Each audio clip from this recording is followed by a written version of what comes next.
Corona काल के दौरान चंबा महाविद्यालय में आरंभ हुई प्रवेश प्रक्रिया आज समाप्त हो गई है। इस बार कोरोना को देखते हुए ऑनलाइन प्रवेश प्रक्रिया का आयोजन किया गया था, जिसके तहत इस बार महाविद्यालय में 3664 विद्यार्थियों ऑन रोल हुए हैं। इस बारे जानकारी देते हुए चंबा महाविद्यालय के प्रधानाचार्य शिवदयाल शर्मा ने बताया कि इस बार कोरोना संक्रमण के चलते ऑनलाइन प्रवेश प्रक्रिया को शुरू किया गया था, जिसके तहत ऑन रोल हुए छात्र अपनी फीस जमा करवा प्रवेश प्राप्त कर सकते हैं। वहीं कॉलेज के प्रथम और दूसरे वर्ष के छात्रों के परिणाम को लेकर जो छात्रों द्वारा मांग उठाई जा रही है, उस पर शिक्षा विभाग और विश्वविद्यालय के निर्देश आते ही आगे की कार्रवाई अमल में लाई जाएगी। वहीं नई शिक्षा नीति को लेकर भी प्रधानाचार्य शिवदयाल शर्मा द्वारा अपने विचार चंबा हलचल से साझे किए गए। अभी जो जैसी हालात बनी हुई कोविड की वजह से, तो पहले ऑनलाइन का सिस्टम इधर नहीं था हमारे राजकीय महाविद्यालय चंबा में। तो अभी इस वर्ष जैसी परिस्थितियाँ आई तो उससे निपटने के लिए कि विद्यार्थियों को किसी प्रकार की कोई दिक्कत ना हो, यहाँ पे आना मुश्किल था, तो इसलिए हमने एक व्यवस्था की।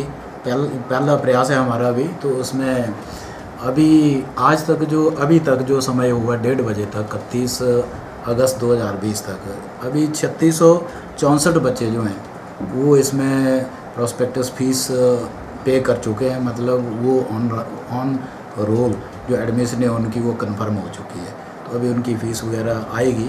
तो 3664 आ चुके हैं। इसका मतलब कि जो हमारा पिछले वर्ष का जो टारगेट था 4100 बच्चा लगभग पिछले वर्ष यहाँ पे एडमिशन हुई थी, तो इस वर्ष भी हमें लगता है कि उस आंकड़े को हम छू लेंगे, क्योंकि इसमें अभी ये सारी यूजी की अंडर ग्रेजुएट जो क्लासेस हैं उनकी एडमिशन है ये।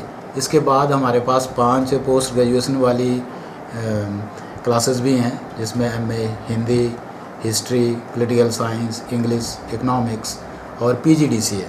तो इनकी भी एडमिशन होनी है, तो 200-250 बच्चा उसमें भी आएगा। तो ये 37 प्लस 200-250 ये 4000 टच कर रहा है। तो अभी शाम तक मुझे लगता है ये जो आंकड़ा पिछली वर्ष का जो हमारा एडमिशन का जो आंकड़ा था उसको छू लेगा, उससे ऊपर जाएगा। तो इस कोविड के परिस्थिति में भी ऐसी कोई इस राजकीय महाविद्यालय चंबा में कोई ऐसी परिस्थिति देखने को नहीं आई है कि किसी प्रकार का कोई एडमिशन करवाना बच्चों के लिए कोई दिक्कत रही है। हालांकि हमें मालूम है कि हमारा चंबा ज़िला जो है वो ग्रामीण क्षेत्र है, काफ़ी बच्चों को असुविधा भी है जुड़ने में, नेट की समस्या है, लेकिन फिर भी बच्चों ने जैसे तैसे करके चाहे वो अपने आप को मैनेज किया है और बखूबी एडमिशन प्रोसेस जो है उसको निभाया है। सर, जैसा कि आपने बोला ग्रामीण क्षेत्र के बच्चे हैं जी, तो उनके लिए जिनके पास ये मोबाइल की सुविधा नहीं है या ऑनलाइन ट्रांजैक्शन नहीं करवा पा रहे हैं, उनके लिए कोई मैनुअल सुविधा है एडमिशन के लिए? नहीं, ऐसी कोई दिक्कत आई नहीं है वैसे, लेकिन वो मैनेज कर रहे हैं कि कहीं ना कहीं ये उसमें अपने जो सेंटर है नेट वाले वहाँ पे जा कर के बच्चे मैनेज कर रहे हैं, आस पड़ोस में जो भी उनको जहाँ पे भी सुविधा मिलती है वहाँ से कर रहे हैं। अगर फिर भी कोई बच्चा ऐसा कोई वंचित रह जाता तो उसके लिए हम बैठे हुए हैं, वो सारा उनकी व्यवस्था हो जाएगी। ऐसा कोई भी मामला ऐसा ध्यान में नहीं आया है कि जो नेट की वजह से किसी की ट्रांजैक्शन रुकी हो, वो सारा व्यवस्थित रूप से वो सिस्टम चला हुआ है। सर, फर्स्ट और सेकंड ईयर के छात्र पूछ रहे हैं क्या हमें प्रमोट किया जाएगा या हमारे भविष्य को लेकर क्या सोचा जा रहा है? नहीं, ये अभी जैसा आपको मालूम है, ये जो लास्ट अंतिम सत्र छठे सेमेस्टर की जो रेगुलर और सेकंड और फोर्थ की जो रिपेयर की परीक्षा हैं वो 17 अगस्त से शुरू हो चुकी हैं, वो चल रही हैं सारा। और उसके लिए भी जो MHA की जो गाइडलाइंस हैं उसको पूरा SOP पूरा फॉलो किया जा रहा है कि जो भी बच्चा आता है उसकी पहले उसकी थर्मल स्कैनिंग हो रही है, उनके हैंड वॉश की पूरी सुविधा है, उनको सैनिटाइज करके गेट पे उसी एंट्री पे सारी व्यवस्थाएं हैं, और उसके बाद उनको एग्जामिनेशन हॉल में पूरे SOP को लागू करते हुए उनको पूरा सुविधा दी जा रही है। और किसी प्रकार की कोई भी अड़चन हमें अभी देखने को नहीं मिली है। जो इस छठे सत्र की जो परीक्षाएं बड़ी नियमित रूप से सुचारू रूप से भली भांति जो हैं वो कंडक्ट करवाई जा रही हैं। जहाँ तक ये सेकेंड ईयर और फर्स्ट ईयर वाले बच्चों का प्रश्न है, स्वाभाविक है वो लोग चिंतित हैं बच्चे चिंतित हैं, लेकिन सरकार ने व्यवस्था की है उनके लिए कि रोल ऑन तो उनकी एडमिशन हो चुकी है। जो फर्स्ट ईयर वाले हैं वो सेकंड ईयर में चले गए हैं, जो सेकंड ईयर वाले हैं वो थर्ड ईयर में चले गए हैं। अब परिस्थितियों को देखते हुए अभी सरकार ने पूरा फाइनल इसमें निर्णय नहीं दिया है। इतना निर्णय जरूर है कि उनकी अगली क्लास में एडमिशन करवाइए ऑन रोल, तो वो अगली क्लास में उनकी निश्चित रूप से उनकी एडमिशन हो चुकी है।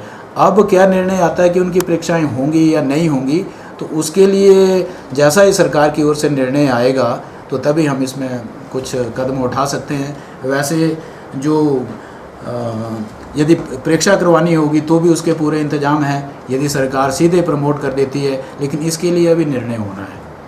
सर, कोविड-19 का संक्रमण अभी थमने के कोई आसार नज़र नहीं आ रहे हैं। जैसा कि आपने बोला 3700 बच्चा ऑन रोल हो चुका है। जी। तो उनको अब किस प्रकार से शिक्षा प्रदान की जाएगी, इसके बारे में कोई रणनीति?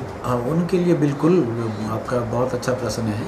इसमें हम ये जो सेकेंड ईयर और फाइनल जिनको अभी हमने रोल ऑन आगे प्रमोट किया है, उनकी क्लासेस की व्यवस्था हो चुकी है। वो सारे अपने अपने टीचर्स की, हमारी सोसाइटीज़ वो बनी हुई है अपने अपने टीचर की, और उनका ग्रुप्स बने हुए हैं।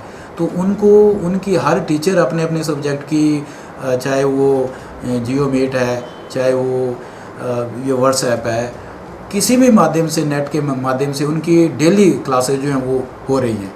सेकंड ईयर और फाइनल की हो रही हैं। और जो फर्स्ट ईयर है, अभी इनकी जो मेरिट है ये 31 आज लास्ट डेट है, तो इनकी जैसे ही इनकी एडमिशन प्रोसेस कंप्लीट होगा तो इनकी भी व्यवस्था ऑनलाइन जो है, अगर परिस्थितियाँ ऐसी रहती हैं तो उनको कोई भी चिंता करने की आवश्यकता नहीं है। कोई भी बच्चा अपने टीचर से जुड़ सकता है। उनका ग्रुप जो है वो बना हुआ, हर सब्जेक्ट का बना हुआ है, और जिस भी माध्यम से उनको यदि उचित लगता है तो उनको शिक्षा प्रदान की जाएगी।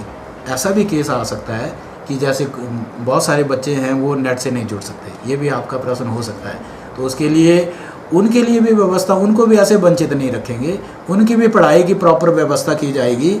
उसके लिए भी सरकार जो है वो पूरी तरह से सचेत है, और हमें समय समय पर जो है इसके बारे में दिशा निर्देश आ रहे हैं, और उसके लिए भी हम उचित व्यवस्था करेंगे। व्यवस्था क्या रहेगी कि जिन बच्चों के पास ग्रामीण क्षेत्रों में बैठे हुए हैं, नेट नहीं है उनका, क्लासेस अटेंड नहीं कर सकते, तो वो बच्चे किसी भी एक आध हफ्ते में किसी भी दिन वो कॉलेज में आ सकते हैं।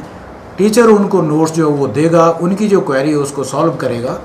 कुछ बच्चे जो रह जाएंगे उनकी व्यवस्था की जाएगी। उनको कोई मटेरियल चाहिए, स्टडी मटेरियल चाहिए, वो हम यहाँ से उनको उपलब्ध करवाएंगे।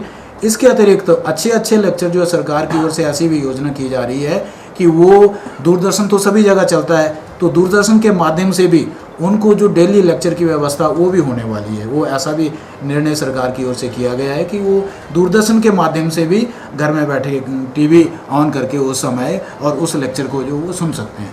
तो ऐसा पढ़ाई का किसी भी क्षेत्र में बच्चों को जो हमारे लेवल पे करने वाली बात है हम बिल्कुल करेंगे। जो सरकार के लेवल पे करने वाली बात है वो सरकार भी उसके बारे में समय समय पर जो दिशा निर्देश जो जारी कर रही है, तो किसी भी बच्चे की पढ़ाई को आड़े नहीं आने दिया जाएगा। उनकी सारी समस्या को सॉल्व करने का जो जितना हो सकेगा हर संभव प्रयास जो किया जाएगा। सर, जैसा कि आपने कहा कि बच्चों को जो जहाँ सिग्नल नहीं होगा जी, वहाँ के बच्चों को यहाँ लाकर बुलाकर नोट्स दिए जाएंगे। जी जी। लेकिन आपको पता ही है कि कॉलेज एज में, यूथ एज के जो बच्चे होते हैं वो झूठ बोलकर भी घर से आ सकते हैं। शहरी क्षेत्र के लोग भी कॉलेज पहुंच सकते हैं। उसके लिए कैसे सुनिश्चित करेंगे कि बच्चा गांव का ही आए या जिनके पास सिग्नल की व्यवस्था नहीं है वही आए, वो कैसे सुनिश्चित किया जाएगा? नहीं, उसमें एक तो उसके लिए व्यवस्था अब ऐसे है कि कोई बच्चा पढ़ाई के नाम पे आ रहा है, वो ठीक है, आपका प्रश्न बिल्कुल सही है कि कोई बच्चा आ रहा है, लेकिन यहाँ पे आपको पता है कि हमारा जो कैंपस है वो पूरा सीसीटीवी कैमरों की निगरानी में, एक एक चप्पा चप्पा इसकी कोई ऐसा एलिमेंट, हाँ बिल्कुल हो सकता है, वो भी आ सकता है इसमें, लेकिन वो पढ़ाई के नाम पे आएगा और यहाँ पे उसको डील पढ़ाई के लेवल पे किया जाएगा। यदि उसको भी एक्स्ट्रा कोई चीज़ हमें देनी पड़ेगी तो हमें कोई आपत्ति नहीं है उसमें, लेकिन पढ़ाई करने वाला बच्चा होगा, वो चाहे ग्रामीण क्षेत्र है चाहे शहरी क्षेत्र है, जहाँ से भी बच्चा अपनी समस्या लेके आता है तो उसको हम सॉल्व करेंगे। ये बिल्कुल जायज़ है कि इसमें सुनिश्चित कर पाना, एकदम उसको आइडेंटिफाई करना वो मुश्किल होगा, लेकिन यदि कोई बच्चा आ रहा है तो एक एक सिंगल कर करके आएगा, उसको अच्छी तरह से पूछा जाएगा कि कौन सी समस्या है, टीचर उसको भली भांति जानेंगे। नए विद्यार्थी जो उनके संदर्भ में ऐसी समस्या आ सकती है, लेकिन उनको भी हम जो प्रॉपर उनकी, वैसे तो इनका सारा ऑन रोल सिस्टम है, सारा स्नैप फोटो वगैरह सब कुछ लगा, कोई ऐसा शरारती तत्व आता तो आइडेंटिफाई हो जाएगा वो। तो ऐसी नौबत वैसे इस परिसर में महाविद्यालय में विद्या का मंदिर है, तो ऐसे इसमें आने की संभावना बहुत कम है।